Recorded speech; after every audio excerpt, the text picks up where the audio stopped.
Oh man, it's a beautiful day. Another wonderful day in the neighborhood, isn't it? Yeah. Isn't When you said neighborhood, I immediately thought of our neighborhood Spider-Man.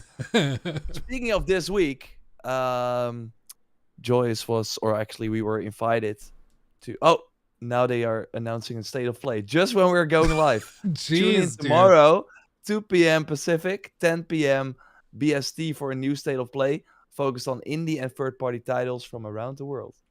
Wow. Wow, What like a literally within 30 seconds of us pressing the yeah, go live. yeah. Like, I'm not joking. I'll put it up on screen. It was 22 seconds ago that they That's posted this. crazy. Yeah, maybe when you listen to this, if you're listening later, the state of play might have already happened, so we won't like talk a lot about it, I think. But it's kind of nice. Let's see. Tune in on YouTube, Twitch, and TikTok. They're tiki-taki sending it live there as well. Wow, yeah. Update on previously announced games coming to PlayStation consoles, from indie to PSVR highlights to major upcoming titles from a third-party titles. Okay, so they're not mentioning Spider-Man here because there is a Spider-Man embargo on September 15th. Joyce went to London. Joyce, an editor who works for my channel. She played the game. And yeah, we will have content about that up. But yeah, before that, they're doing a state of play. And I think it's going to be like Tokyo Game Show focus. So like maybe Final Fantasy VII Rebirth, Rise of the Ronin. Looks, of course, really cool. Expect stuff like that. Yeah. Probably nothing too crazy or groundbreaking. Yeah. Otherwise, they would have announced it earlier, right? Yeah. The fact that they're announcing it 24 hours at a time to me is a little different, but we'll see. Yeah, I guess it's 25 hours ahead of time, but still. Yeah, anyway, that's usually it's earlier. I feel at least like 2 days or something. But I don't know. Maybe they're doing this to try and like avoid like hype building up and false expectations. Maybe, I don't know. We'll find out. And we, by the way, had Horizon Forbidden West like coming to PC. That was actually kind of leaked, and that might also be announced then.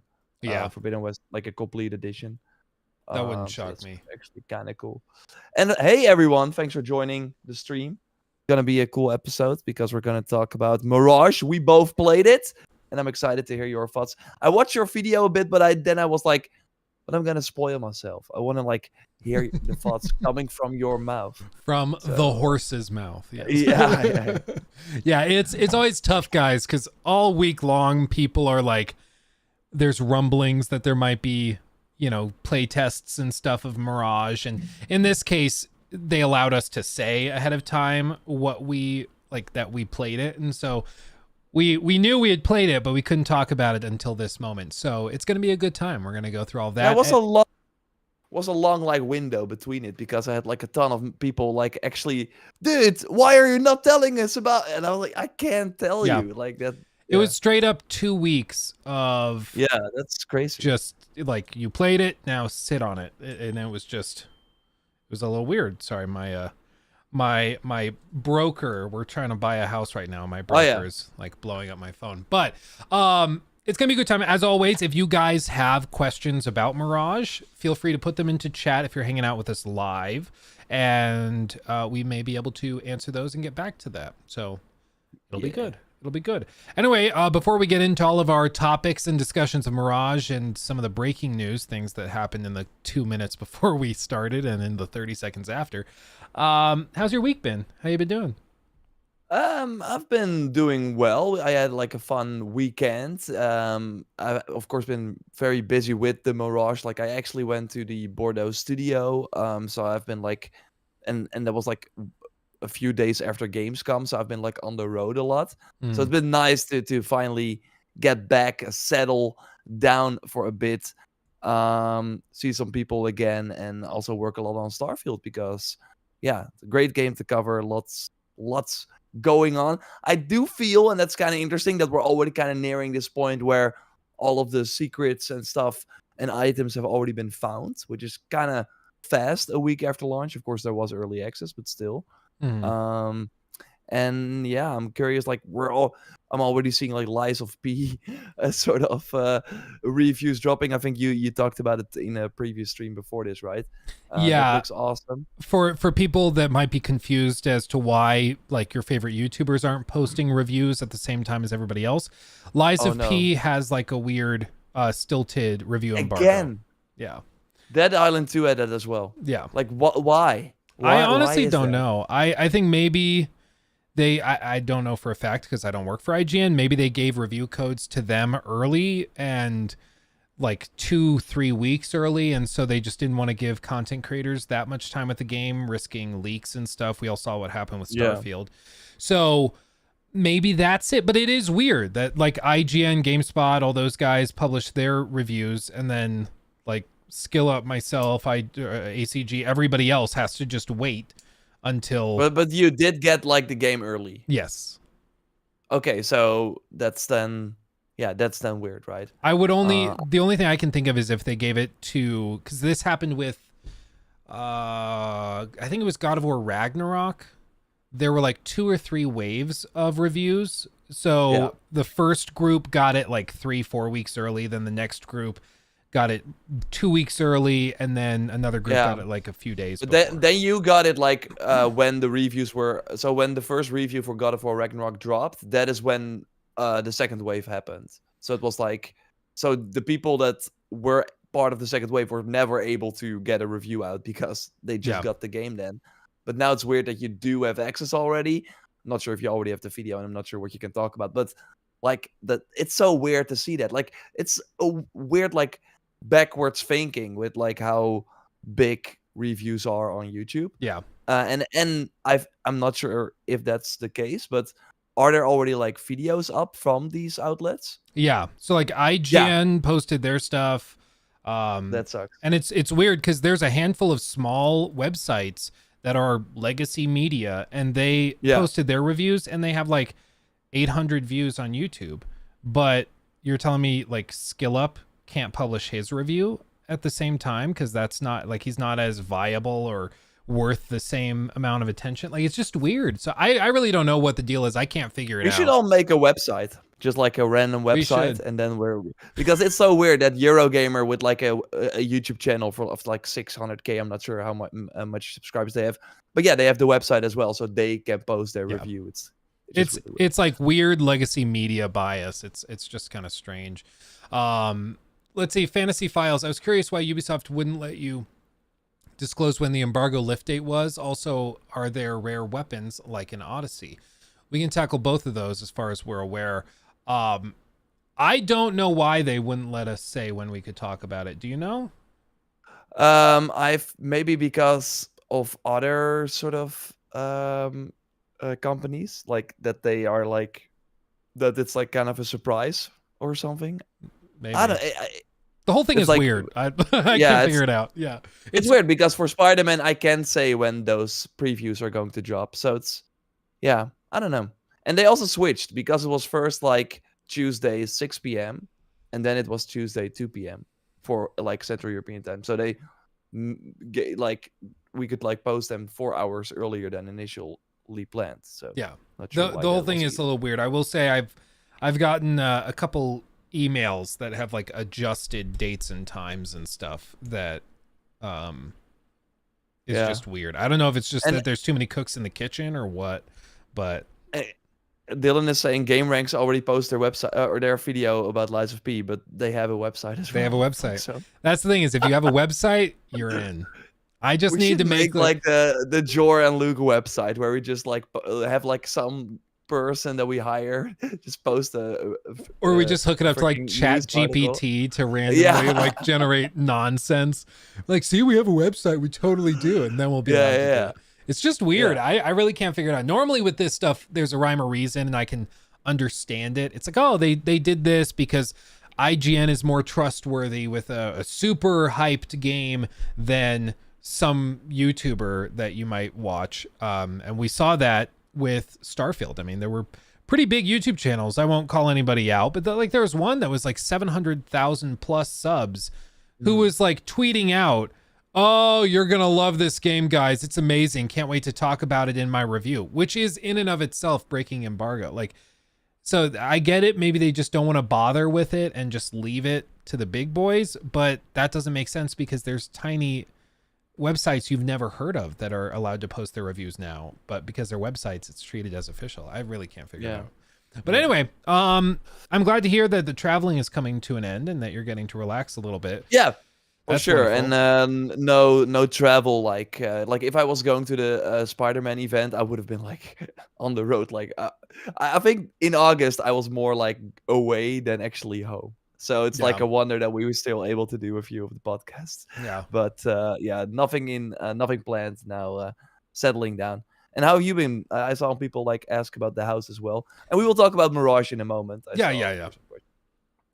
No, the house is good for those of you that are just for some reason not keeping up with my day-to-day life. How dare you. Basically, we've been hunting for a house. We were gonna start looking next year, but some things happened that basically just forced our hand to figure it out very, very quickly. So we toured a bunch of places. We found a place we really like that's perfect. It has like a studio that's 2 to 3 times the size of this room, and then another area we can finish in the basement for like tabletop games, D&D, Warhammer 40K, all of that, so we can start streaming some of those.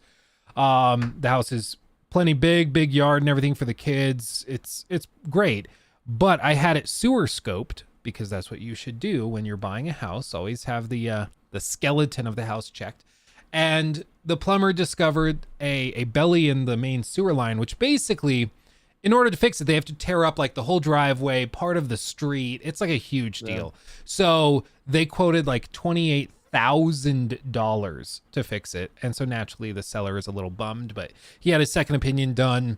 It's a real issue. He just wants to sell the house. So he's going to fix it before it closes, but the deal's back on track.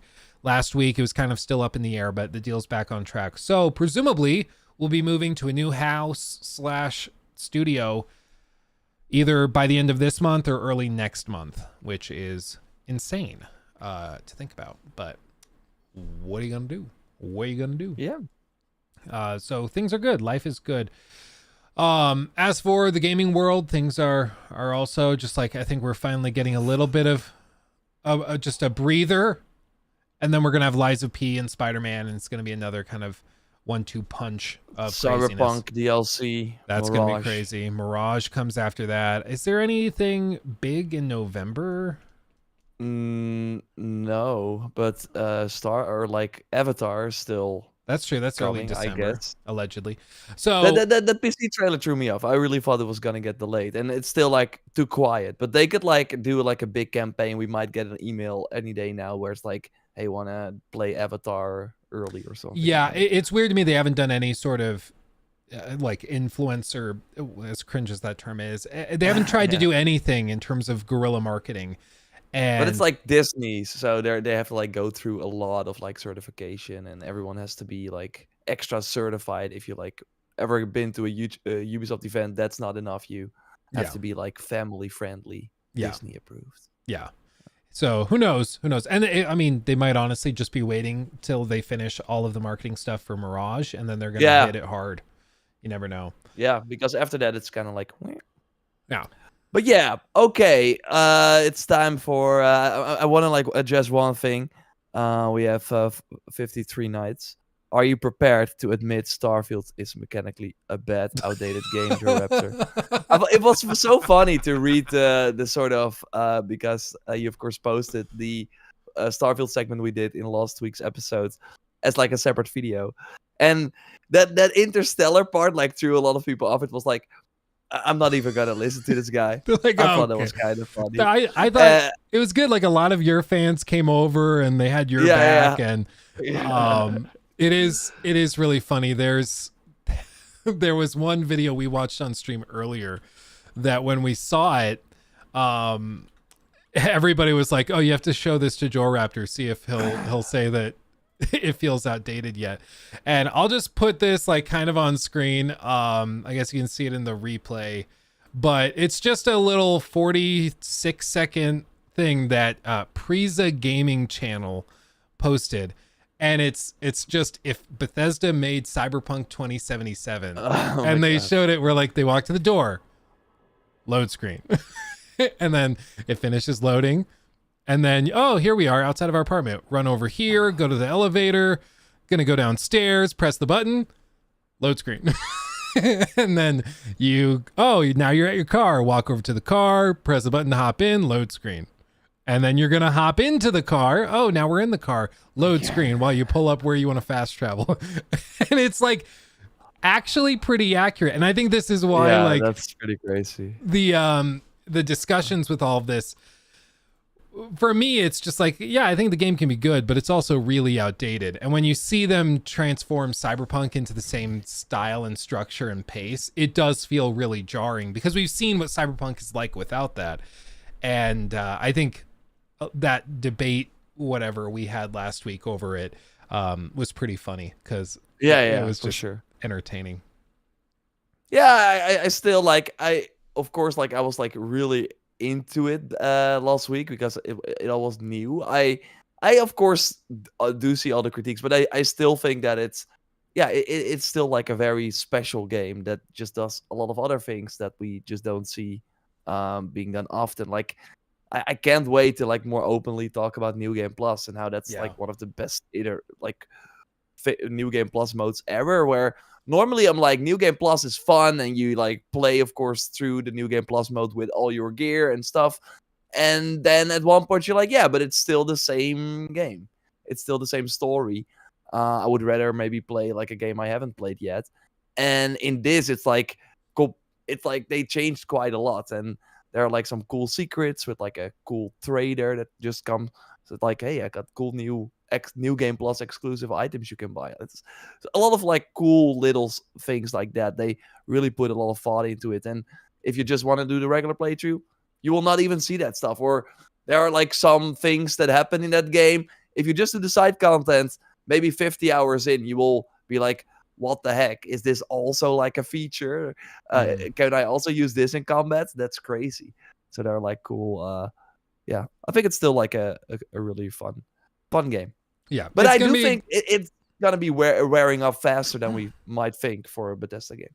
Yeah, I agree. I think I've already seen it with a lot of people that were pretty stoked on it when it first was coming out for the first few days.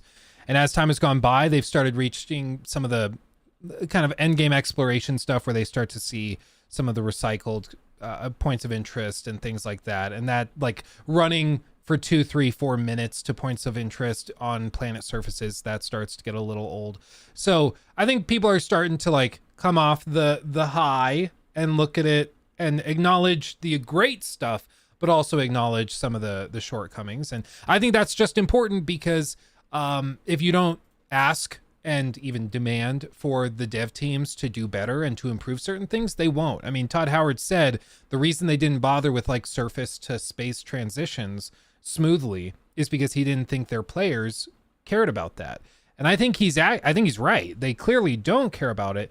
But if you think that like Elder Scrolls 6 is not going to be riddled with load screens as well in like 2026 or 27 or 28, whenever it comes out, I think you're sorely mistaken. Like clearly it's just not a priority to them to get that seamless thing unless you start to demand it and ask for it. And so hopefully the fans come around and demand that BGS keeps them. Let's hope that game doesn't release on Xbox Series S, because then can you imagine like in 6 years? Yeah, I mean, it's possible. The way it was described to me, I am not a software engineer. I have no idea what I'm talking about. But the way it was described to me by somebody that does work in games is that the Series S, for development purposes, is kind of like being held back by the One X, because the Series S was like the budget version of the Series X, but it was effectively, in terms of hardware, just the One X. These names are so stupid, but so effectively, he's like, yeah, so when you're being held back by that console, by the Series S, you're talking about being held back to whatever that would have been, like a 2018 console, I think is when it came out. 2017. Yeah, so like, that's pretty insane if you're talking about a game that's releasing a decade later. I mean, so hopefully it actually makes me less excited for like Red, or in a small way, because and like any other third-party game a few years from now, because they have to find a way to make it work on that console. Like Microsoft decided that for them, while what we are seeing with the PlayStation 5 exclusives that are finally going to come, they can go crazy, because that does feel more like a next-gen hardware. So I yeah. think that is without a doubt one of the biggest blunders of this generation. And everybody like saw it from the start, but for some reason they just didn't think it was going to be that big of a deal. And now we're running into it. They just made an exception for Larian where they are allowed to bring Baldur's Gate 3 to the Xbox Series S without Oh yeah. split screen. They're going to try to still get it working after the fact, but that version of the game running on the Series X is different from the version running on the Series S, and that sets an interesting precedent. But I hope they can drop it like mid-gen. That would be great. It would piss people off, but I think it would be a net benefit. Samaya, also, thank you for the super chat. Greetings from India. Do you guys think Bethesda are living in their bubble and have gotten complacent? Aside from faction quests, everything else is mediocre at best. The game has inconsistent direction. What are your thoughts, Joe Raptor? Do you think they're complacent? Yeah, maybe they are, but they on the other hand they should not have been, because even when Fallout 4 came out, it already felt kind of outdated versus The Witcher 3 that launched like a few months before that. Yeah. So it's kind of weird that they're still, I mean, maybe they feel like they're untouchable. Like, again, I still think that this game, Starfield, does a lot of cool things that I wish other games would give, like the sort of freedom and the ship builder, and just a lot of other layers that we're seeing in that game. So I still think it's cool that they focus on what they do really best. But on another point where with Todd Howard saying we don't think our fans want space travel, like they have to look at it from a different angle now. They're now a Microsoft studio. They now have to appeal to a mass market, the Xbox gamer. So I hope they, switch that up for the Elder Scrolls and, be more like have a freaking city map in your game at launch. For the love of God, like bare bones basic stuff. It's just amazing to me. But I think this is no shocker, Samaya. I absolutely think that they are complacent, and to some extent, a lot of the best studios in the world are. You look at even Rockstar. Some of the complaints about Red Dead Redemption 2 was that, hey, quest structures, map design, questing design, the UI, the controls, everything is identical to what they were doing back in like even 2007, and it's because it works. Like, I think, like, where if your horse dies, you're just in the middle of the desert and you're like, you can't fast travel. The stuff like that sucked for me, and then I prefer the let's fast travel everywhere Starfield method. Yeah, I don't know. It's just great studios do become complacent, but the thing is, like, the only reason you change anything as a multi-billion-dollar company is if you are experiencing some pressure to change. Because if it ain't broke, don't fix it. And in the case of Rockstar, everything they touch turns to gold. So why would they screw with it if it clearly works? And with Bethesda, why would they spend all this time and money developing systems to get rid of load screens and make all of this seamless when their players don't care? And their players will spend weeks and weeks like arguing that it's, not a big deal, that the rest of the game makes up for it, which it very well might. But the point is, their fans will make excuses justifying why they're behind the curve technologically.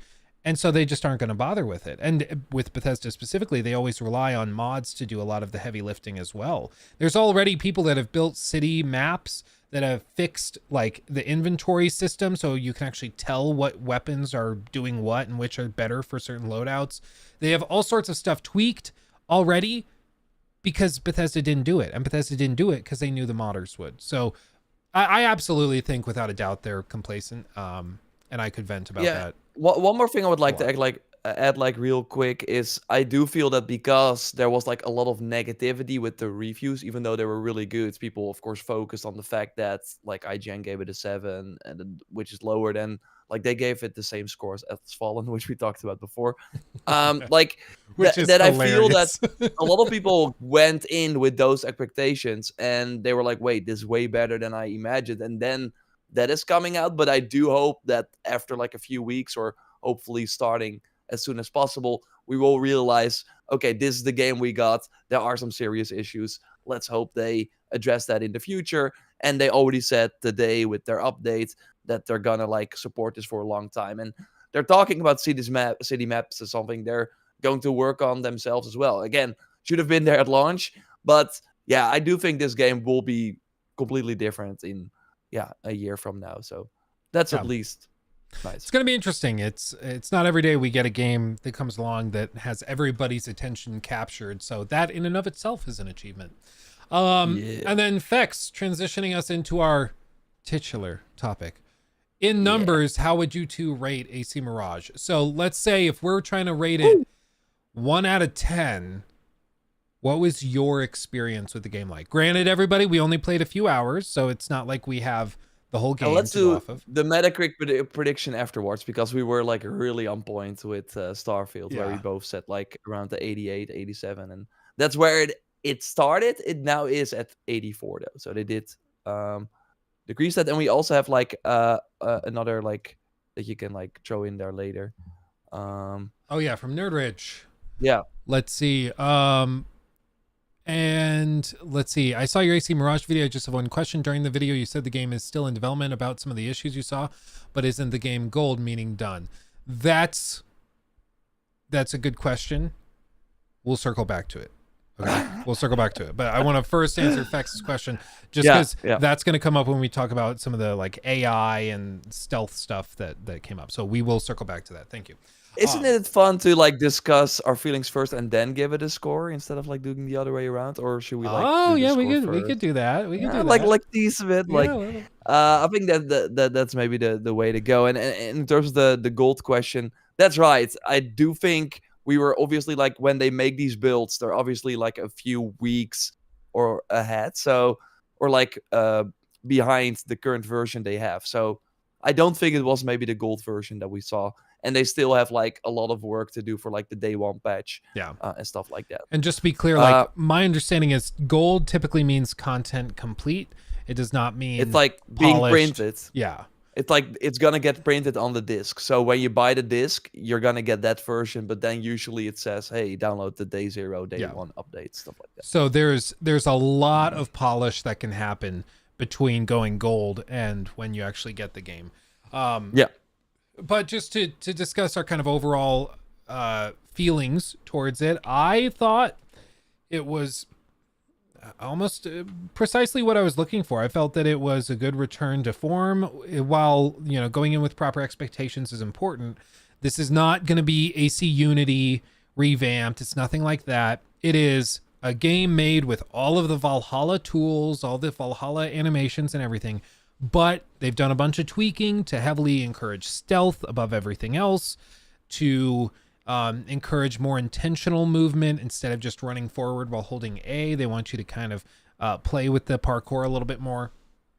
And while parts of it did feel outdated or like a little stiff, like some of the cutscenes and conversations you can have with characters, I thought overall it was what I was looking for. It's not going to win any Game of the Year awards, I don't think. It's not going to blow anybody away that much. But in terms of like a lean, mean, quick little Assassin's Creed trip down memory lane, I think it's very successful in that. What were your opinions? What did you feel? Yeah, and I want to like start with one thing you actually said in your video, that in terms of graphics, it wasn't that you weren't like blown away by that. But I think that was because, to give people like context, you were like playing via a stream, so they were streaming it from, I'm not sure where the machines were like stored, but they were streaming it to your home, while I was invited to go to the studio in France, so that was like closer for me than for you, so I could actually like play the game on a PC like next to me.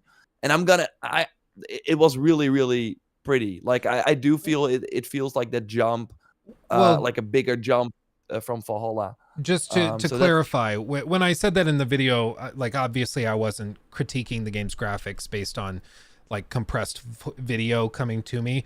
I only wrote that part of the script when I got the full game capture that they captured natively on the computer in Dallas, where they were streaming it from. So based on that footage that they captured for me, I didn't feel like, especially in terms of NPCs, faces, skin, that type of thing, I didn't feel like it was a marked improvement over what we saw in Valhalla. I think the art direction is much better. I'm much more pleased with that. But graphically, I don't think that there's a whole lot of new bells and whistles. At least I still think that if you will finally get to play the game like in front of you without like any compression from like recording, I do think you will be a bit more surprised by. I was at least kind of surprised because we know this is still running like on like an enhanced Valhalla engine, and it's still coming to PS4, Xbox One. So I wanted to start with that. I thought it was I was pleasantly surprised, and because like a dense city, like you say as well, I do feel they can like make some cool visual enhancements right there. So in terms of like what we played, we of course started with the opening session, a section of the game, and then we transported to Alamut, and that's like you said, it's just really cool to have finally an Assassin's story again. Of course, in the RPG games they touched on stuff like that as well, but yeah, it's different, right? You're in this fortress that is being built from the Hidden Ones. You, as a Basim, you're this sort of apprentice. You're coming in and you're hearing whispers of things that the Order is up to. There are like Easter eggs in this area that I'm not sure if you saw. That you like read all the notes. I'm not sure. I mean, there were little like hints and nudges, but I'm not sure what you're referring to. So Okay, I'm not gonna spoil it either, but there were some. There are like some notes that are like references to like cool things that happened. So that's pretty awesome, and just like seeing the hooded figures, like seeing like them perform the leap of faith, and you're like looking, and Basim is still like not able to do that at that point in the game. You're like jumping and then just falling in the haystack. Which, it is like, really funny that like Assassin's Creed as a franchise is at a point now where we're like, yeah, it's crazy. In the game, like the main characters are all assassins. Isn't that crazy? Because in Valhalla, they're literally like, they're two characters back at your base that you occasionally talk to. And like and then at the end of the game, they kind of tie them in a little more. But you can ignore that part like completely. Like you can't just like not build the Hidden Ones Bureau in your settlement and just not do that part for like 50 hours. They just live out of a tent. It's fine. Yeah.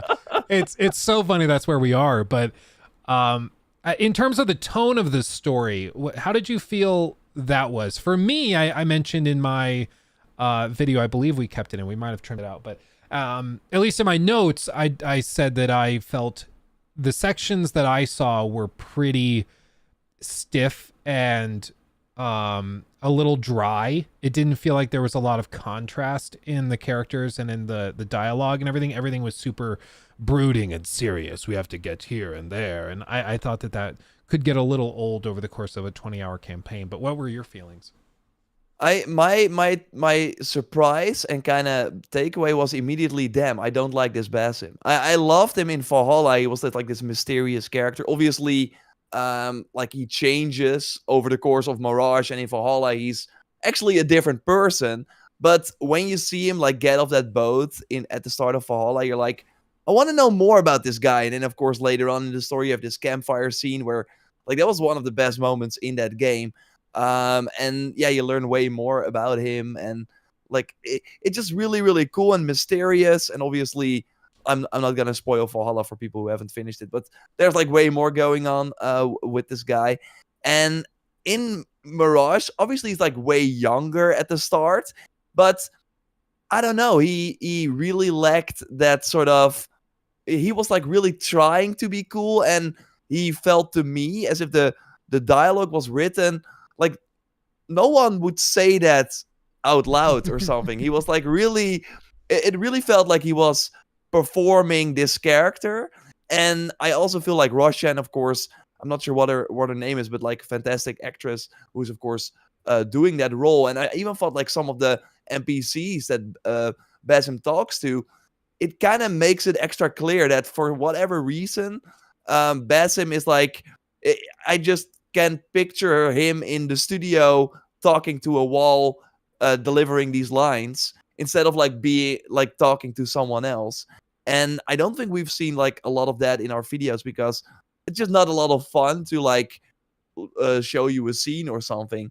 But I do hope that over the course of the game, I grow to like him more. Right now, he just did. There was not a flavor about him. He was like very, one-dimensional. He was just saying weird things. That was like nobody says that. Yeah. And sometimes the lines that he delivered were not really great. And then you have Roshan who's like talking about like her backstory. and then it's like, oh, you killed someone or something. Like it's just, I don't know. It's like hard to obviously like talk about it here, but I don't know. I wasn't like sold on him as a character yet, and I hope that evolves over the course. Like Bayek, I was in from moment one.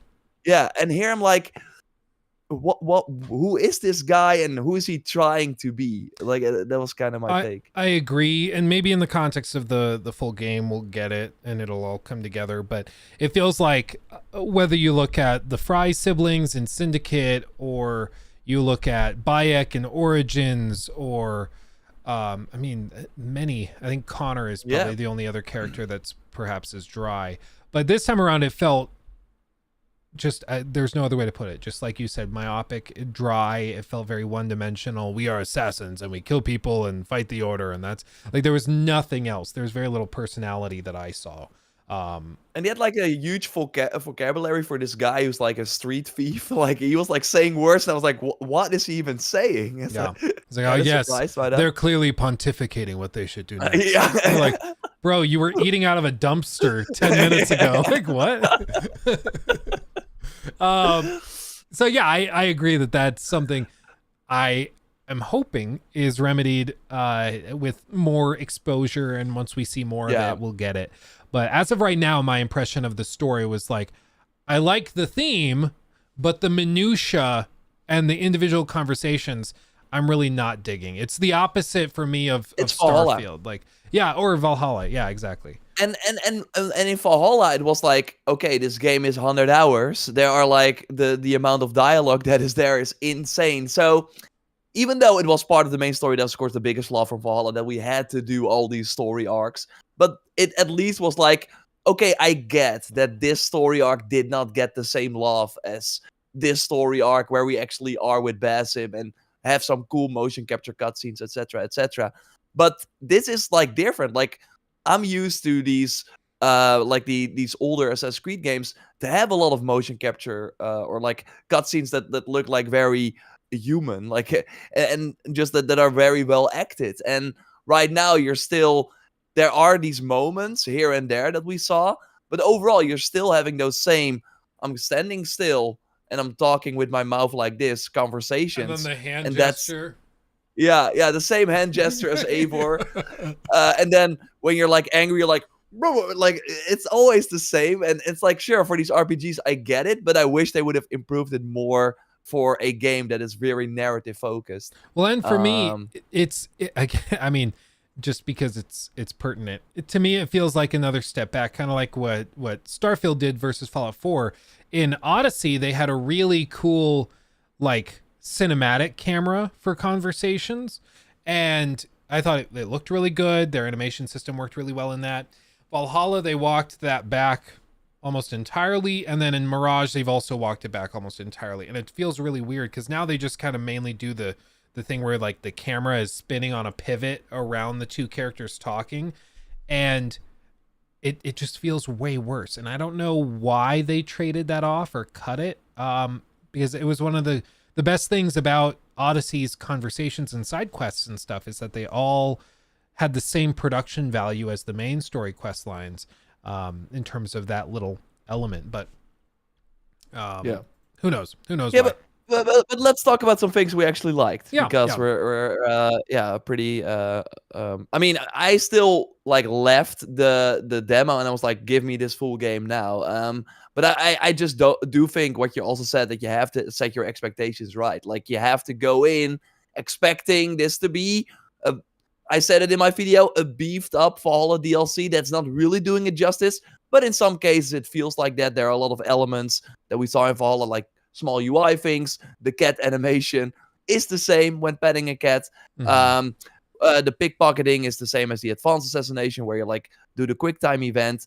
But like it is also, I think the most impressive part about it is that with these constraints, with them having to work with these Valhalla tools, they did a really good job still making this as close to an old school Assassin's Creed experience as I think maybe could be with these constraints they had. Yeah. So I think, for example, the tools having those back is such a huge thing. Like just having way more ways. Like if all the things you could do were the whistle to get the guy to come over. You could like shoot some like things in the environment that would then fall on the enemy, stuff like that. But here you can like, okay, how am I gonna approach this? I can like throw the noisemaker there, so the target goes over there, and then I can like walk up to the other guy, chain assassinate. I can use the throwing knife. I can like set a trap over here, then do the whistle, so the guy will go and be down by the trap. There are many ways to approach a situation, which is really cool. And I want to hear your thoughts on the stealth. But for me, as a more like, I was really curious about the combat. I thought it was really fun to see all the videos that went live at the embargo, and my content was a lot like, I'm just gonna run in and see how well I can do, because they said Basim is way like not as strong as an Eivor, so you're gonna have a harder time. So I was curious about that. We'll talk more about that, but I thought it was really cool that the tools can actually be used in combat as well. Yeah. So they are very versatile, which is awesome. Yeah, I found myself playing it in a very different way than I certainly played Valhalla. I found myself like trying to do the assassination in a very covert way. Then I might get spotted by somebody, so then I run off. I kind of reset and make them kind of forget about me, and then I try entering into the camp again to take on the target again. And that was something I haven't done in a while with an Assassin's Creed game. Normally you run in there, if you get spotted, okay, well, time to just take out swords and start hacking and slashing. And so it was kind of weird to be back in an Assassin's Creed game where you like don't want to be detected. But it felt good. I felt, and you can offer your extended thoughts on it since it sounds like you experimented with it a lot, but I found myself when I got jumped, it felt like melee combat was viable for one or two guys, but when the whole base started to descend, it was not a good idea to stay. That's when smoke bombs went down and I ran out. So it's clear they're pushing you towards stealth, but I don't know, maybe you found a way to make melee more viable. What did you find? Yeah. I wanna touch on that, but real quick, I thought one of the things that ended up not in my video, but I do want to hear your thoughts on it. Like, I do think, obviously, if you look at the core stealth system, like they did improve some stuff, like the enemy detection is better. I love the fact that the eagle vision is back and that you can just have it on like unlimitedly and just see like where the enemies are looking, what is in the environment. It's like way more natural, just way cooler than the bird that I just rarely use. It's just straight out of Far Cry. Yeah. yeah. So I thought that was cool. But on the other hand, like we also have like rumors about like the next Assassin's Creed, like Codename Red, and how they're really trying to implement some things from Splinter Cell, like having to extinguish like the torches to stay in the dark, and how like actually staying in the shadow will also help you. I really feel that we kind of need these features at some point, because the moment I was still whistling and waiting for the guy to come, I think we're desperate for more stealth core elements, and the tools help, but I just want more that improves the core of the stealth. Yeah. Instead, and Mirage really showed that we need that. I think perhaps the thing that frustrated me the most, and I'm very interested in hearing your thoughts on this, because maybe it was just me or an issue I was seeing. But for me, stealth is almost entirely defined by, maybe not entirely, but it's greatly defined by the AI. How realistically the enemies are reacting to your decisions, to your behaviors, to where you're hiding. They found this guy dead right here. Do they just turn around, walk away, and act like it didn't happen? Or do they stay there until they've discovered why this person's dead? All of that matters to me, and I felt as though, time and time again, I felt the AI in Mirage was not behaving the way I would have expected it to. It wasn't always dumb, because there were some things it was doing that felt good or decent even, but there were a handful of times where I was doing something like I peek out from a corner, two of the three guys see me and start getting aggroed and attacking me, and the other one right next to them isn't aggroed and just stands there doing nothing. So Was that something you also experienced, or was that just me? I just haven't toyed around with it that much. When I was like being spotted, it was like very obvious. So I did not experience that a lot. I do feel that with the assassin's focus ability, the sort of teleporting, um, it is like kind of hard to know if the final target, because you will like select a few targets and they will jump between them, but you will appear at the location of the final target. And that's how, I'm not sure if you saw it, how I teleported to the top of a roof. So I did like a Shadow of Mordor type situation. Um, but then you will be in that spot, and I thought it was hard for me to then understand, okay, but who is there? Because it's like pretty far away. Will I then be detected? And that, yeah, sometimes happened. But then it was just because I did not see the guy behind the wall that when I teleported there. But apart from that, I thought that it was pretty. I was on my toes. Like I didn't want to make like real weird like actions where I would like, are they going to? I'm not gonna like gamble it. I'm not gonna like try it. I'm gonna like stay. But overall, I was more going for that. Okay, let's see how this goes. Okay, it doesn't go well. Let's kill everyone. Yeah. So.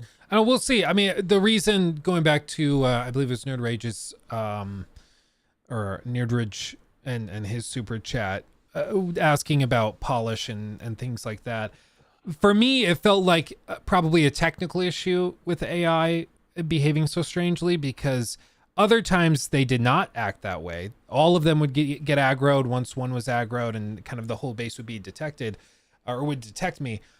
So the fact that sometimes it didn't work that way made me feel like in those cases it just wasn't working properly. Yeah. So I don't think it's fair for me to be like, therefore the AI sucks, when in reality it was like 2 out of 7 times where it didn't behave correctly. Yeah. In an early access demo build, you know? So yeah. I think Limited it's time played.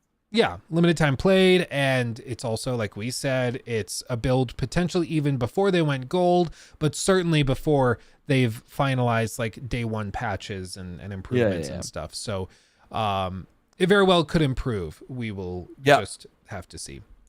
We got another super chat. I'm not sure if you saw it. Samaya, is it bad that just seeing not being detected as an objective made me so happy? That's not bad at all. Yeah, I think that's okay. It's okay. I mean, I do think one of the little changes that I actually really, really liked was that kind of field of view cone that they let you see in Eagle Vision of the enemies, that helps you kind of not just figure out where they are, but also where they're looking on just a quick glance. And it just reaffirms again that stealth is kind of what they're focusing on this time around. And what's being referred to here is like the contracts. So the side contracts that you do, where you can just like complete them. You have to be like assassinate this target or steal this or something like that. But there is like this side objective, this optional thing, where if you do it without like being detected or without killing anyone, stuff like that, then you get like extra loot at the end. So it's kind of like a way to push you to play that way, but you don't have to. To be fair, that was also in Wrath of the Druids. That was the DLC that this team made before that. But yeah, in Valhalla, you were not really like doing that anyway. So it is cool that they're like really focused on that part for sure. And I do think it will push people to like replay the mission, because damn, I want to get that second objective as well. Yeah, it's kind of cool. But yeah, talking about the combat, it was hard starting because Batsum has completely new moves. And like you said, they don't do a lot of damage. And for example, like usually, like for example, Eivor is a great example with the axes, for example. When you hit an enemy, they kind of flinch and go back. And so you can immediately like follow up with more hits, like do your full combo.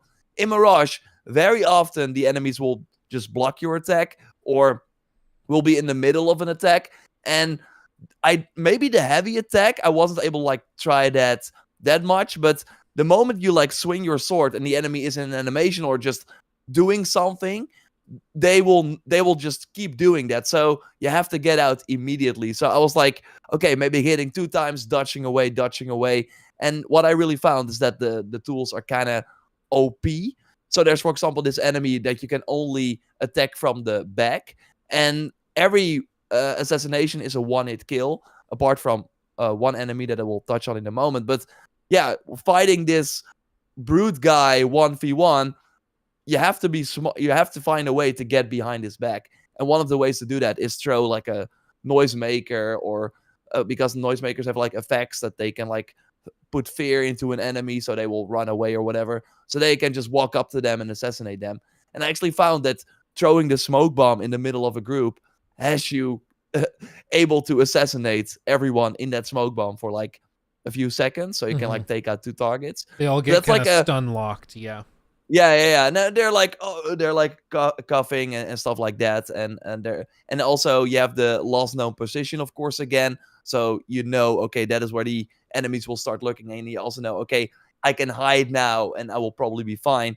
And that then also happens when you throw the smoke bomb down. So then, yeah, you're hidden, quote unquote, so you can assassinate everyone. And throwing knives, of course, is great. You can use the blow dart that you usually use to put enemies to sleep. You can also use that in combat. So then they just fall asleep on the street while chasing you, and they can walk up to them and not assassinate them, but put your sword like in their back. Really cool animation. So they really made it's really like a sort of high risk, high reward situation. Like, you will still die from 3 hits or something. So you have to be super careful. But if you parry it right, every regular enemy can then be counterattacked. So similar to the older games as well, where, yeah, you parry, bam, immediately you kill them. So that's very satisfying. And using those tools will like deplete their sort of stamina bar or whatever they have. And if that is also empty, you can also walk up to them and kill them. So it's kind of, I really had to rethink my approach, but it was very cool, because there is like this wanted system, the notoriety system, where if you steal and someone catches you, or when you like pickpocket and you have like the quick time events, but you miss, the guy's like, what the heck? I'm being like, yeah, someone is like trying to steal my stuff. So they turn around and point towards you, and then the guards close by will come to attack you, or archers on the roof will also start looking for you. And then like level 3 is that there's like this mercenary, which we all saw in Origins, Odyssey, and Valhalla, where you hear the horn, it's like, and then okay, damn, there's now this like pretty tough enemy that is just it's like a ninja. It's like high health ninja that's like immediately going to charge towards you. He will kill you in like 2 hits, and when you like do some damage, he will drink a potion. Health is like full again. So you really have to be smart to kill that person, or maybe earlier in the game it's smarter to run away, because we were already like kind of beefed up in terms of the tools we could use. Yeah. But I think earlier in the game you have to be careful.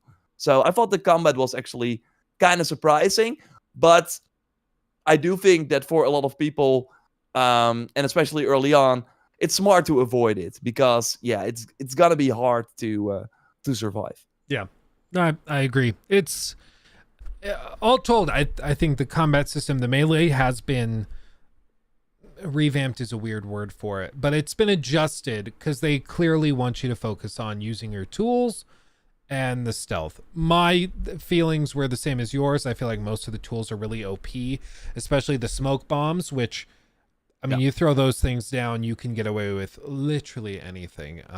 They can be upgraded. Smoke. Oh, they can be upgraded to heal you when you like stand in the smoke. Oh, well, there you go.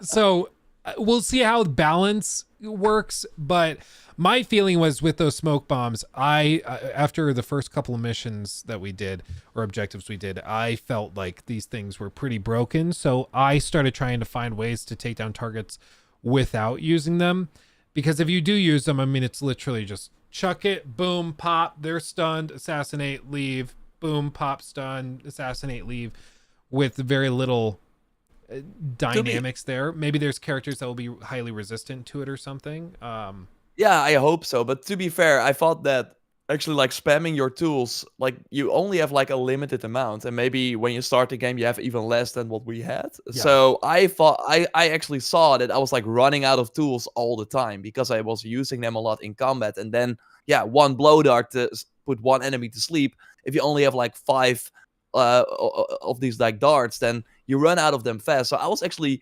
looking for vendors to buy new tools, and I can't remember the first time I went to a vendor in Valhalla. It was like, what are they even selling? Like, Yeah. I don't know. Like some tattoos, I think. So you went Yeah. there maybe once to I mean, buy everything. that's a good question, or that's a good point. I think that they've really tried this time around to make everything interconnected. And that's, I think, important to note, just because in previous games, like, they gave you a ton of crap that you could sift through and you could only engage with what you really wanted to. But this time around, there is so much stuff that, like, or rather, everything is so interconnected that I think most players will engage with most things. So, like, one of the things they introduced were these Kidma tokens, which I put up on screen for those of you that are listening from home. Basically, these are a currency that can be spent for favors from factions within Baghdad. They can be earned by completing contracts, opening certain chests, or by pickpocketing people in the streets.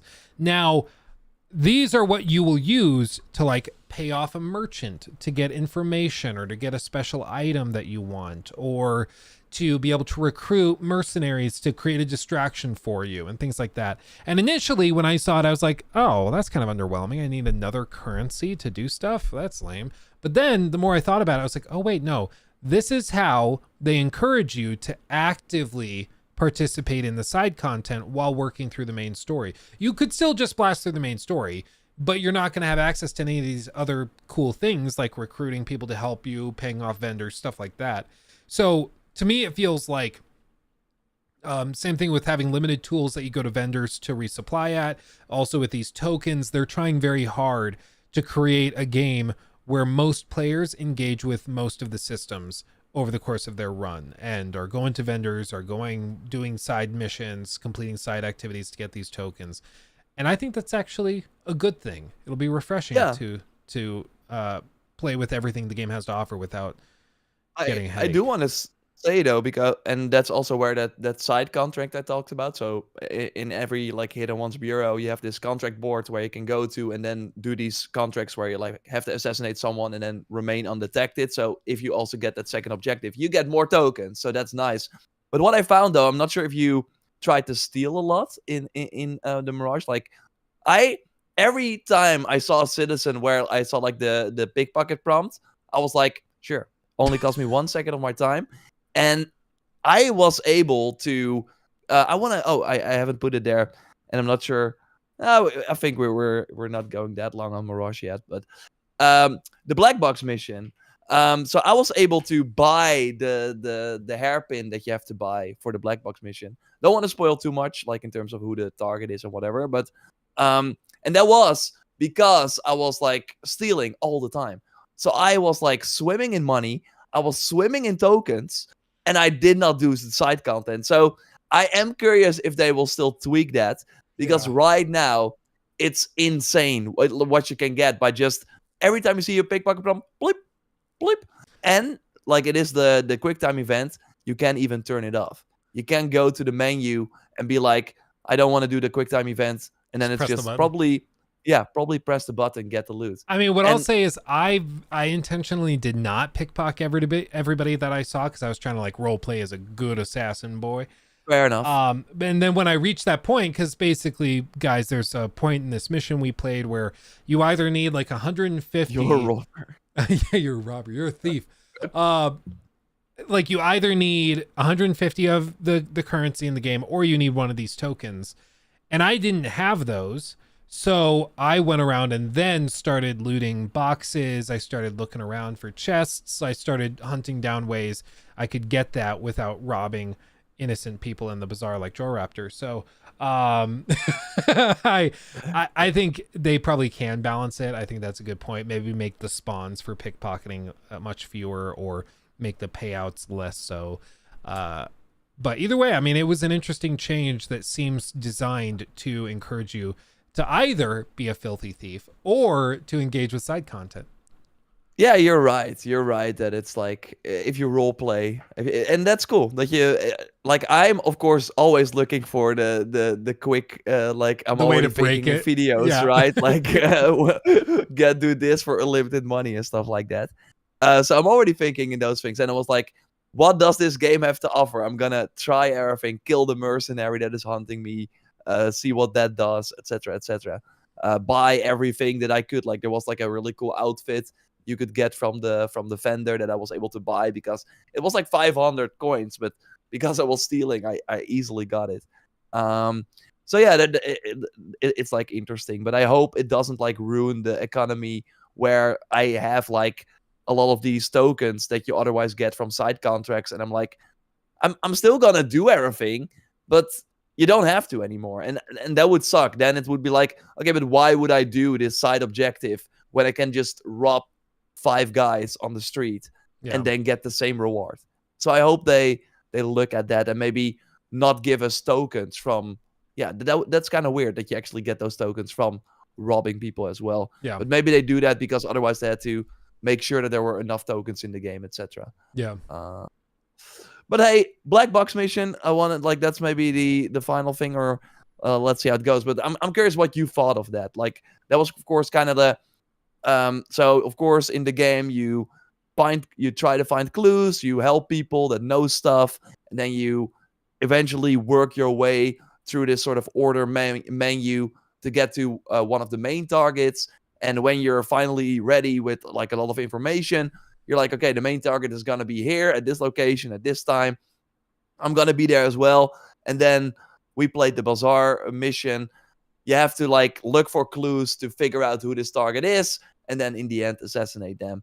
And I'm curious what you thought of how they approached that and the mission itself. I liked it. It didn't the portion we played, at least as far as I was able to tell, it didn't feel as varied with options and opportunities and points of interest, or points of access rather, than some of the old designs that we had in like say Unity or even Syndicate, for that matter. It very much felt as though you go in there, you're collecting information, but you're going through the motions. So like for example, at one point there's a couple of women speaking on the second level, on the upper level of the bazaar, and there's no objective markers, there's nothing pointing you there. You're going there and you're trying to discover these things yourself.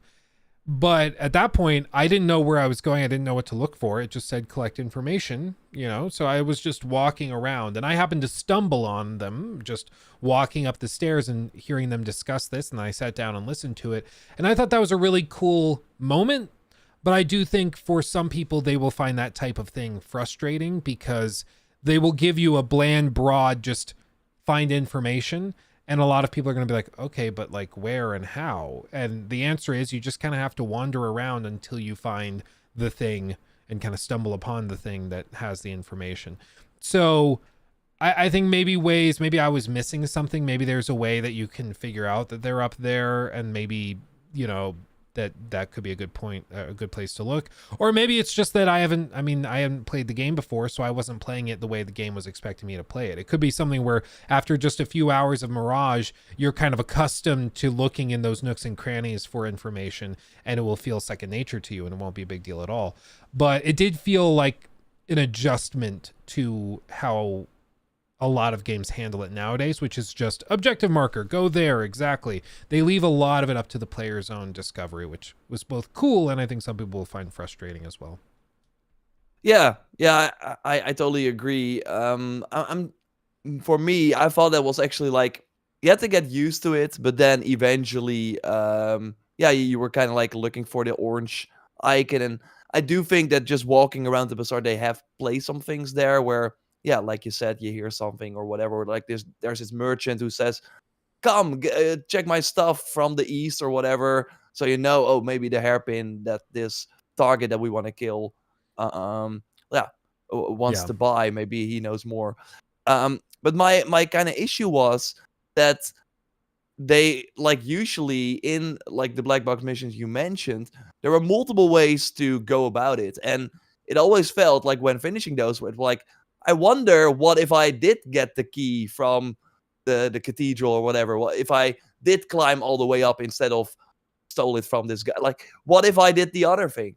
And in Mirage, at least the black box mission that we played, I feel that everyone did the exact same things.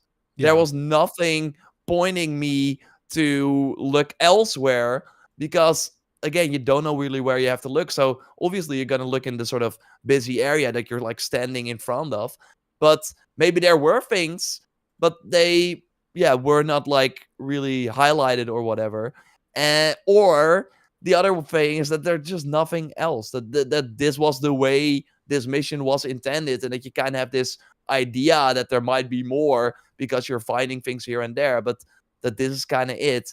And then sort of the ways that things could be different was that, like you said, you did not have the money to buy the hairpin during the auction, so then you just have to steal it, and then you're like 5 minutes. You're stealing it from the person who did buy it, and then you're still and then you're back on the same track. It really feels like there's one track, and then there are like two side paths, and then the two tracks come together again very quickly. So I bought it. I spent 500 coins on this stupid hairpin, and all it did for me was save me 5 minutes because otherwise I could have grabbed it. But getting 500 coins takes way more time. Yeah. So I was like, I felt kind of like, what the heck is this? Yeah. So I agree, and I think you brought up the example of in AC Unity with the like Notre Dame and being able to climb up to get the key from the guy that's locked out upstairs, or you can go in kind of front door barging in or through one of the side windows on the side of the building,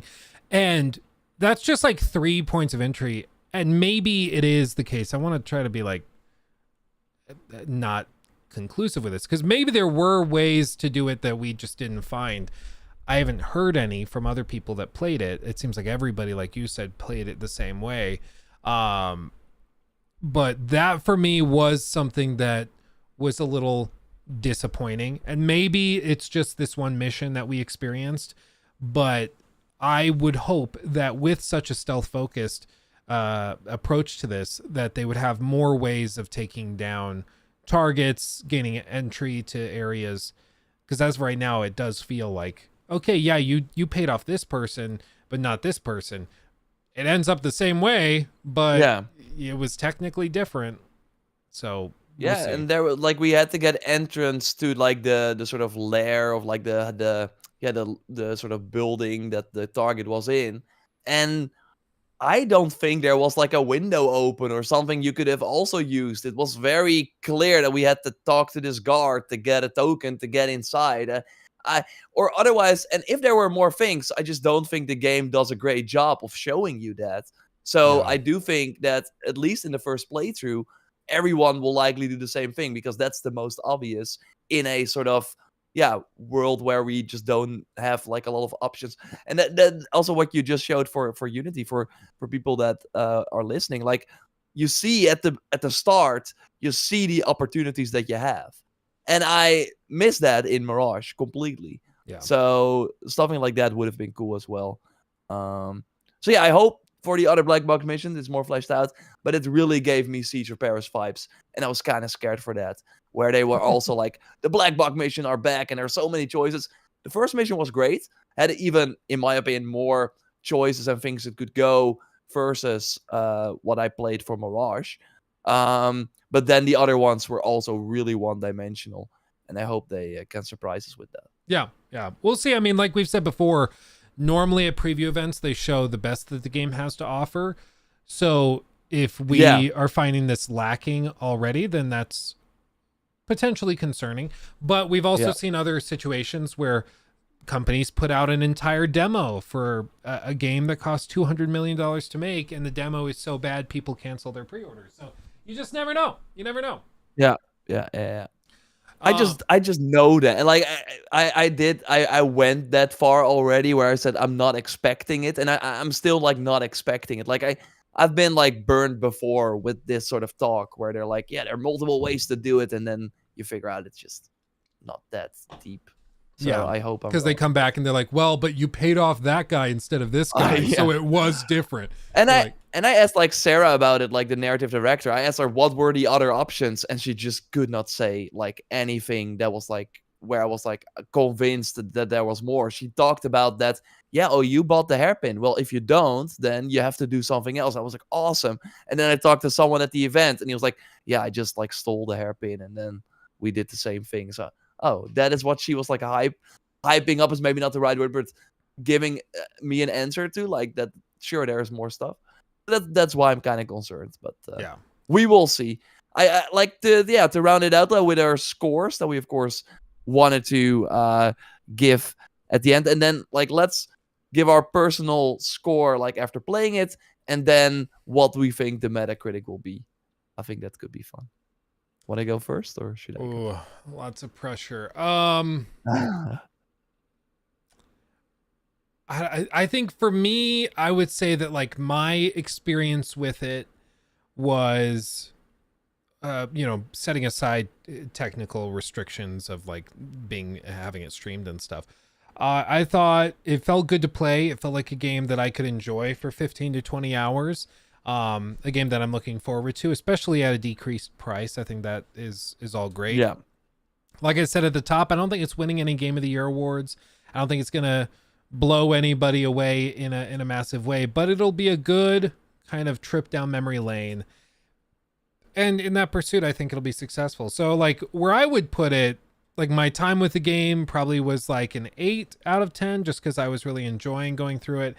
As for Metacritic predictions, I would put it somewhere between like a 78 and 82. I think it's like, okay. I think it's good, but I don't think it'll, like when you think about the average of those scores, there's going to be some like companies and reviewers that play it and just are not about it at all. And then other people will be like, it's the return to form. I really like it. But I think it's all going to average out probably right around 80, probably a little lower. Yeah. Yeah, I'm like actually in the same boat. I think the Metacritic might be like 77. That's kind of where I'm feeling it right now. Unless like the story is really surprising, because I don't want to like talk about it here. And the narrative director again, who I interviewed, she didn't want to talk about it, but there are some like cool Assassin's Creed lore related things with Alamut, for example, the Hidden One's Fortress, and some thesis already. And I overall think that again, we're not like really like impressed by the performance of Basim yet, and maybe some of the dialogue, but still the sort of what they showed in that story trailer, like the sort of high level thing where it's like this guy Basim, who wants to join this the Hidden Ones, and then kind of like let them like decide what he is going to do. And then at one point his outside friends are like, what kind of freedom is it if you're like constantly doing what they tell you to do? And then maybe he will start questioning their the Hidden One's beliefs, and if he should continue with this, next to the fact that he's also being slowly consumed, because we of course had the confession room when you like kill a target. And I think it's awesome that they seem to end with this mythical creature, this Jinn, like slowly getting closer to Basim and giving him these, like he's slowly becoming someone else. And I think that could be really cool. So I'm curious what type of direction that will take. I am curious. I would not be surprised if it's like the opening will really talk about that, and then the big part in Baghdad will just be go kill these targets, and then every time you kill a target, you maybe have like one cutscene about it, and then at the end it will go crazy again. Yeah, kind of like Valhalla.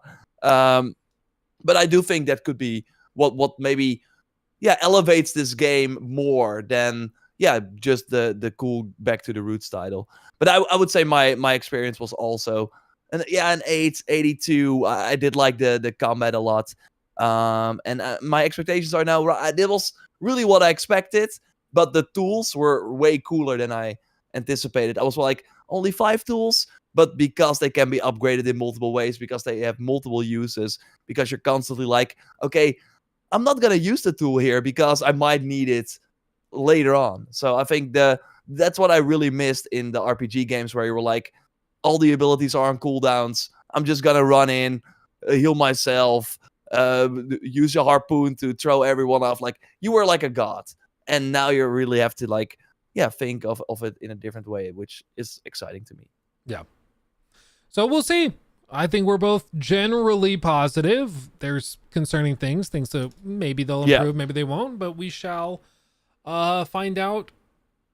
I mean, in just a few short weeks. So we're on our way. Yeah, that's crazy. One thing we will also find out in the future is something I don't think anybody saw coming at all. And in case you did not hear about this, basically what happened is Apple had their event yesterday to reveal the new iPhones, the iPhone 15, totally different than the iPhone 14. But one of the things they revealed was an improved GPU in their Apple Silicon chip. And this apparently allows them to run Assassin's Creed Mirage natively on the phone. With an expected release date early next year, it will also be able to run Death Stranding, Resident Evil 4 Remake. Like, this is insane. And they will run on the phone. This isn't cloud streaming. This isn't anything like that. It is running on the iPhone. Now, how it runs, we don't know. It's almost certainly 30 FPS, maybe at like 720p or something. As far as we know, they haven't said. And all the games they mentioned, I just looked it up if Resident Evil 4 Remake was also on PS4, but I think it was. So it's probably going to be the last gen version because Death Stranding, of course, also on PS4 and Mirage also on PS4, Xbox One. Yeah. So it seems... I mean, it's kind of hard to see looking at the screenshots, but... Yeah. But either way, I mean, it's kind of crazy to see what is Who's apparently gonna do that, though? I mean, I'm going to do it for like half an hour just to see what it's like. Maybe what they're doing, and I don't know, I don't think they've confirmed this. This is just pure speculation. We do know that Apple's making a big push towards gaming. In the last 6 months alone, they've had the reveal with Kojima that they're bringing a bunch of his games and projects to Apple Silicon. Now this, where they're doing, big AAA console games coming to the iPhone. So possibly what they're going to do is they're going to sell you Mirage, for example, on the Apple App Store. And then you can also play it on your MacBook, also play it on your iMac or whatever. Oh, okay. So then you're getting access to it, not just on your iPhone and iPad, but also on your laptop, on your iMac at home. And that's going to take time because some of those aren't updated to like the M2 Ultra or anything. But as time goes by, I would not be surprised at all if they start to try and build an ecosystem for gaming where you buy it on their platform and you get it everywhere. Yeah, and actually, like the fact that it runs natively is great because you won't need that internet connection all the time, also to run it. Which usually when you go on the road and have to like obviously stream, but also all the mobile games that are free to play require an internet connection. That can kind of drain your plan if you like don't have an unlimited plan. I still though when I'm like while I'm saying this, I'm like, okay, but what if you're on the road and probably you can probably play this game for a few hours before your phone is like nope. Yeah. And then you're like then nobody can call you and like why? The only thing I can see is that you may want to do it at home, but then there are ways to already do that with streaming. Like, are they going to like make touch controls for this? That's not gonna like work well. So yeah, it's like I think it's like cool that the technology has come this far, and that's like it makes sense. Like these phones are like twice the price of the PS5, or like even more. So it makes sense that at one point they will reach the hardware capabilities. But still, it's like if you like think about it for a little longer, it's like who's gonna do this? All the freaking people that don't have a console yet. Are they then going to play it on their phone? Like they probably still have to pay. It's like the Stadia thing. They still have to pay $60 to play this game. Are they going to do that? Probably not.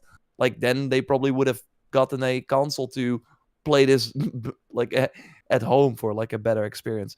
The one thing is like I don't know. the power of financing phones should never be underestimated. I mean, when I worked at Best Buy, I never worked in the mobile department, but I had friends, of course, that worked in the mobile department. We worked together, and they were always like, I remember one of my friends, Brandon, he was like kind of conflicted because he was like, I am selling these phones to people that cannot afford a $1,000+ phone, but they do it because they split it up, at least in the States, they split it up over 24 months. You have to get the 24-month plan, and then they break up the $1,000 phone into 24-month payments. And so then these people all of a sudden are like, I can't afford $1,000, but I can afford 50 a month. So I'll do that. And then all of a sudden, you know, they, even though they can't afford it, they're just going to put themselves in debt to do it over time. And so I wouldn't be surprised if the market is actually surprisingly big for people that don't have like a gaming console, but do have a high-end phone like this. And to be fair and clear for everybody listening, this is only going to be on the 15 Pro and 15 Pro Max. This is not on the regular 15. This is not on the 14. This isn't coming to all iPhones. It is just for the 15 Pro and Pro Max. So, but again, in the future, I would not be surprised if like the iPhone 16 will get maybe this chip that the Pro now has, and then it will run on like cheaper phones as well. So eventually we will get there. It's like for the future, it's very interesting. Instead of like Apple saying we're gonna make an Apple box or whatever, no, they have their platform already, and they know that at one point, like we also see that with games like this generation. Of course, with COVID, kind of like changed some things, but we're still seeing Hogwarts Legacy, Jedi Survivor is now coming to PS4. Like we're still seeing these games being made for all these platforms because they get way more money from that. And what if at one point the iPhone, is a huge market? Then maybe next to the biggest consoles, we will also see an iPhone version all the time. I mean, would be interesting. I think you raise a great point. Everybody just assumes, well, if Apple gets into gaming, they'll have a gaming device. I mean, they kind of already do. Yeah. And guess what? They've sold hundreds of millions of them, and they will continue to do so. So we'll see. Yeah. But that was probably for me the most surprising piece of news that we've seen in a minute, that they're going to be doing that. We'll see how it runs when it eventually launches. I'm going to be trying it, and we'll make videos on it, and we'll see. But that was very surprising. Yeah. Yeah. And then real quick, Red. So that's, of course, the next game after Mirage. It's kind of weird to already talk about that before Mirage is out. But that's, of course, always how these Assassin's Creed things go. So, yeah, that's going to be the Japan game made by Quebec, who did Syndicate and then Odyssey. So it will be like a really RPG-heavy game. And still, it will have some, like, this is going to be the first next-gen only game, first PS5. Xbox Series PC title, ditching the PS4, Xbox One finally. And they're gonna, like, according to Tom Henderson, who has been right many times before, he had some leaks up. So for example, like in terms of stealth, as we already kind of discussed in the Mirage section, but players will be able to use shadows to conceal themselves, as well as extinguish torches to stay in the dark. So similar to shooting lights in Splinter Cell. So they're really kind of looking at Splinter Cell as something, that they want to implement in Assassin's Creed as well, which is kind of cool. This one is interesting. Destructible environments, which will allow players to break anything that could expect to be broken in real life with tools that they have. Screen doors, for example, can be slashed and broken open. So it's like the destructible environments immediately sounds really awesome, but then the example they give, screen doors can be slashed and broken open, like that was already possible in Ghost of Tsushima. So what makes the destructible environments like bigger here? It would be cool if you like, I don't know, have like a cool burning arrow and then the whole building like goes up in flames. I'm not sure if they go that far, but at least for me, it's like exciting for puzzles. So right now it's like search the destructible wall, and we even have those in Mirage where you have to pick up the oil jar, throw it.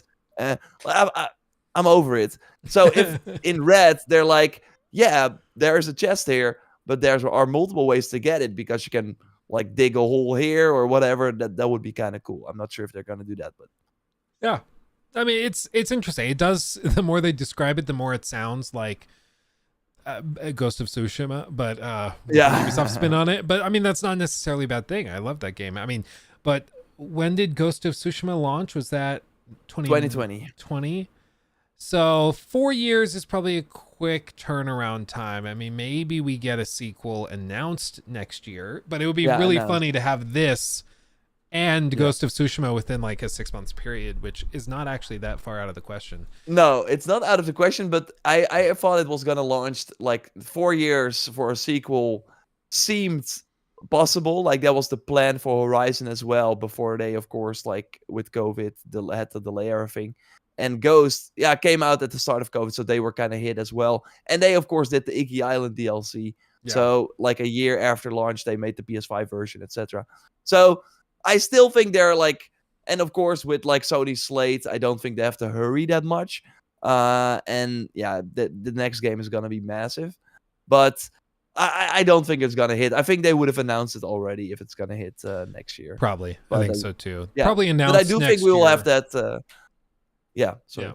I was just going to say probably announced next year and then maybe targeting an early to mid 2025 launch. Yeah, Um, I think so too. but Yeah. we'll see. So I mean, I was just going to say there will be like comparisons videos, like even if the first trailer, like the first trailer for Ghost was really cool. That was like one of the sort of side missions you had in that game. mhm. I'm sure there are gonna be like many comparison videos Oh yeah. between these games. As long Maybe as even with this the game first Ghost. as long as this one doesn't have constant fade to blacks between everything, I'll be a happy Oh, yeah. camper. That drove me crazy. I hate fade to Yeah. blacks. But I mean, other stuff they mentioned, it's at this point he's basically confirming again. Tom Henderson has a very, very good track record. So he came in and he's saying that it's most likely going to be set in the late 1500s. There's going to be 2 playable characters, one male, one female. Similar to Syndicate, it's going to be sort of like one is more kind of brute with heavy attacks, the other is more stealthy. And you know, I'm interested. We'll see. So that way, potentially, depending on how you like to play, you can get a taste of both and pick where you Yeah, want to go. the late 1500s is like based on the fact that the male character who's gonna be more the brute and the female character is gonna be more like a ninja shinobi. Is that yeah, it seems like the male character will be like the first African samurai to serve in Japan, and like there was actually a real first African samurai, and that was like in the late 1500s. So they might be like looking at that like real story to base their main character on that, which I think is an interesting take, and that will like already the 2 playable characters will of course set it apart from a Ghost. But it seems like they're trying more things, which Mhm. could be interesting, and it's fully playable according to Tom Henderson, which just means that they're like on track for a holiday 2024 release, and that we should expect more details on the game early next year. Yeah. Once they've got, I mean, next year for Ubisoft is going to be big. They got Oh, this yeah. coming. They have Star Wars Outlaws. Almost. Yeah. Um, Avatar. Avatar, probably. I feel like they had another Ghost big one. Recon. Skull and Bones, of course. Yeah, Of course. Splinter Everybody's, Cell remake. I can see that happen. Like it's been 2 years. Is that would be the time? I don't know. it's pretty cool. I still think Ghost Recon makes sense. Like Breakpoint came out 2019, so that would be like 5 years. That's also like the max amount of time you want to spend on a game like that, I think. Yeah, probably. So, and then Far Cry the year after. So we got a pretty crazy Ubisoft has a lineup. lot riding on this next year. It's going to be interesting. Yeah. But yeah, I mean that news was interesting. And then I guess we can touch on this real quick before we wrap up. We talked about this a little bit on our live stream before the podcast, but basically a lot of people loved Final Fantasy 16. I think that's great. If you enjoyed it, I'm glad you did.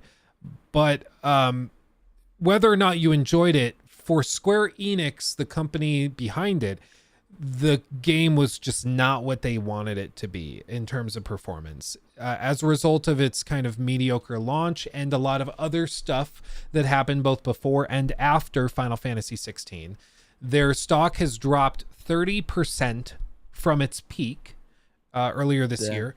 And that wipes out roughly $2 billion in market cap. And this seems to be largely tied to a couple of things that happened. For one, there were a bunch of people and like industry analysts who released their evaluations of the company. So this is really common where there will be like a firm and they cover, let's just say, video game companies in Western markets or whatever. And they have a price target set. So they'll say like, oh, I think Activision Blizzard is worth $90 a share based on all of this crazy math and all this market research and everything. And then investors will look at that, read that, be convinced or not, and then adjust where they think the price is fair. So if they're above that marker, they sell all their stock. And if they're below it, they buy it up till it bids up to what the broader industry of investors feel is fair for the company. And what's happened is that overwhelmingly people feel that Square Enix is not, in fact, worth the stock price that they were sitting at. And that's caused a sell-off, including from a major firm. I'm going to see if I can pull it up from where we were talking about before, but including from a major firm that owned hundreds of millions of dollars in the stock that they've just dumped. They're just not interested in it anymore. Like this one right here, it was Sumitomo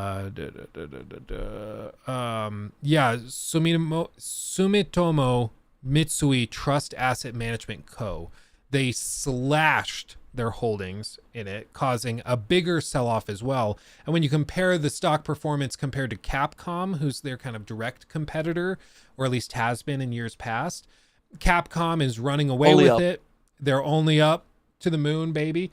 And Square Enix has largely plateaued since 2020, and they've even started to decline a little in the last few months. And it's just because investors have lost all confidence. And this is mainly because they make some good games, but they make very inconsistent games. They put out Marvel's Avengers, and then they put out Guardians of the Galaxy, which is a good game, but didn't perform well. And then they put out Forspoken, and then they put out Final Fantasy 16. So it seems like generally the market and customers are just unsure of whether they should buy these games day one when the quality is kind of a concern. And that just comes down to management. So yeah, for sure, and I personally think because it's also like they of course sold Crystal Dynamics and Eidos Montreal to Embracer, so they don't have like these Western teams anymore, like that made Marvel's Avengers and that were now doing Tomb Raider, and Eidos is maybe bringing Deus Ex back again. We don't know what they're doing, or like a new IP, like. I would argue that those were still kind of the wild cards they had. Although Tomb Raider always, it's like popular, but it also doesn't set the world on fire. Like I also think that obviously with these investments and all these companies, they're looking at, okay, what is going to happen in the next few years? And if even your biggest franchise, Final Fantasy 16, cannot hit what you want, like it's the same as if GTA wasn't selling anymore for Take-Two, or if Assassin's Creed was not as big as it was before. And like Assassin's Creed is kind of keeping Ubisoft afloat and Rainbow Six Siege. Like, what if those big, because they're all these companies have just a few games that do really well, sometimes a lightning in a bottle, and all the other games kind of are like underperforming. But yeah, they just have to hit. A few just have to hit before, yeah, it becomes like successful. And looking at Square Enix pipeline, obviously they have Final Fantasy 14 that they're holding on to. But like, what can they do? What is the game that is gonna like? They're like what we talked about. Ubisoft is gonna have a huge year with Star Wars Outlaws and Assassin's Creed Red. Those games will sell. Like we can already tell. But for Square Enix, they have Final Fantasy VII Remake Part 2, which I think is gonna be a turn-off for a lot of people. I don't think a lot of new fans will join. So then you would think that it's gonna sell less than the first game or not be as successful. And yeah, that's just, I'm just looking at Square Enix like they really lost it in this market, and they're trying to hold on to Final Fantasy, but it's just not as big as it was before. I agree. It pisses off fans of Final Fantasy, but I think we've talked about this before, where I think if there's any barriers, any speed bumps to getting somebody to buy a game, that's a huge problem. Because for each one of those, if it causes 5% or 10% of the people that were considering buying it to lose interest or to say, I'll just wait for a sale, that is terrible. That can change the game from being profitable to not profitable. And in the case of Final Fantasy 16, I'm sorry if this is like shocking, but I think having 16 next to a game is daunting and intimidating to new fans. It's just less likely that somebody comes in to try Final Fantasy 16 for the first time as their introduction to the franchise. It's just, that's a speed bump barrier. That just is what it is. And I think Final Fantasy 7 Remake Part 2 is going to do the same exact thing. They're like people like you and me that played 7 Remake. I'm assuming you played it. Yeah, I loved it. I also loved it. I thought it was great. But people like us, we're going to get the Part 2 and we're going to enjoy it. But honestly, I don't think I'll be making like a lot of videos on it. Maybe not even a single video on it, just because I can already tell the interest in the mass market is just not there. And maybe that'll change, but it is the fact of the matter. It's people have been asking me nonstop, when are you doing a critique or a review of Final Fantasy 16? And the answer at this point is probably I'm just not. And it's nothing against the game. It's nothing against the devs or anything. It's just that the audience interest isn't there in the mass market. It's weird, but it just is the case. Yeah, and that's worrying when you do spend the same amount of money as a God of War. Like you see that when you play Final Fantasy 16. This game costs like hundreds of millions of dollars. Like it's a huge game. And if it then does pretty well at launch, but then immediately falls off because only the fans buy it, yeah, then you have a problem. And that's with all the Square Enix things, I think. And there's just nothing in the future that is going to change that. And a Forspoken, if it was like, I think Forspoken, like when all the reviews and stuff came out, those videos performed very well. People were interested in the idea. So if they nailed that, it could have been like a big thing, but they did not. So there's like, even when they have the opportunity to surprise, like that game was coming out in January, like it was a 9 out of 10. If it was as good as Final Fantasy 16, more people would maybe have bought it because there was hunger for it. They were like, this looks awesome. But yeah, the character talks all the time. Like, there were so many like bad decisions in that game, while there was something there that they just never fully realized. Yeah. So, and I think that's the more broadly just the point is that they have had opportunities to surprise players and to get them excited and have that must-play game, but then they screw it up, and then they have another game come along that's really good, but because they just screwed up the last one, those fans that are kind of independent in the middle, maybe not hardcore Final Fantasy fans, maybe not hardcore Forspoken fans, whatever, but they're just in the middle looking for something to play. They're going to look at it and be like, no, they keep screwing up, so I'm just going to hold off until I finish Diablo and Tears of the Kingdom and all these other games, and I'll get to it later. And 90% of the time, they never get back to it, unless it's on like a $5 sale or something. So yeah. We'll see. Yeah, well, we'll see. It's kind of sad because they do make cool games. Like they do have, and that's with every company. Like they always have like their own identity. And I think Square's identity like is awesome. Like I love Final Fantasy 16. It's probably in my top 3. So I want that game to succeed, but they're just making so many bad decisions. Yeah. Which sucks to see. Yeah, it's just the way it goes, though, when you have management that has no idea what makes a good game and what makes a bad game, and they greenlight a bunch of strange projects year after year. This is what you get. So to me, I just don't think this changes until they change leadership and executive teams. And even then, it probably still takes a couple years to sort out. Because as we all know, with like Cyberpunk, with Fallout 76, with all these games, it takes years and years and years to build up a reputation with your fans and the industry. And that can be burned in a single release. And when you have released multiple games that are lackluster, you shouldn't be surprised when people are burnt out on it and are just kind of sick and tired. So yeah. Oh, and Foam Stars, yeah, that's a good point. Hearing good things about it though, but yeah, I don't know. Yeah, you know what, we could all use another fun lighthearted game. World renowned GeoHound. Yeah, man. Final Fantasy 16 was just so brutally boring. Dull characters, awful pacing, lame story and world. It didn't go down with the fan base the way many on social media would have you think. Thank God for Rebirth. I just think even if the game was pretty good, it wasn't good enough to dominate headlines or anything. And I honestly don't know what it was, because the game looked good. I feel like it previewed well. The demo was good, but from my for Final Fantasy 16, yeah, sorry. yeah. I thought you were talking about Forspoken. No. Like, what the hell are you talking about, dude? No, like for Final Fantasy 16, they did a lot of things right, but it just didn't connect with the mass market. It had such an uphill battle, and also this year has been crazy. Like, it would have been easily in a Game of the Year conversation for many people, but now because of the amount of games, like it could have gotten that second wind around December, right? But now it probably won't, and that sucks. But yeah, thanks everyone for watching. Sorry to leave listening. you on a bummer. Yeah. Anyway, Square Enix is dying. Bye, everybody. Yeah, it's been a joy, everybody. Thanks for hanging out with us. You all are wonderful. As always, if you want to listen to the show on the go, we are on pretty much every major podcasting platform, so go check us out there. Reviews are greatly appreciated. And before we go, do you have any closing thoughts or wisdom, Mr. Joe Raptor?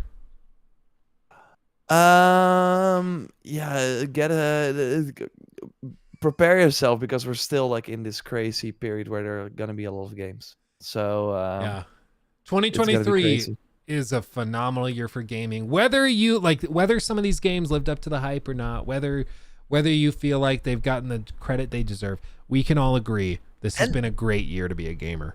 And like Game Pass, like you get Sea of Stars, you had Starfield, then you get Lies of P next week, and then you get Payday 3 as well. Like that's crazy value. Like you can for $10 play all these games. That's insane. It's wild. It's wild. Yeah. And Starfield is a good game. That's my final. And Starfield is a good, and Interstellar sucks. Your words. No, I agree.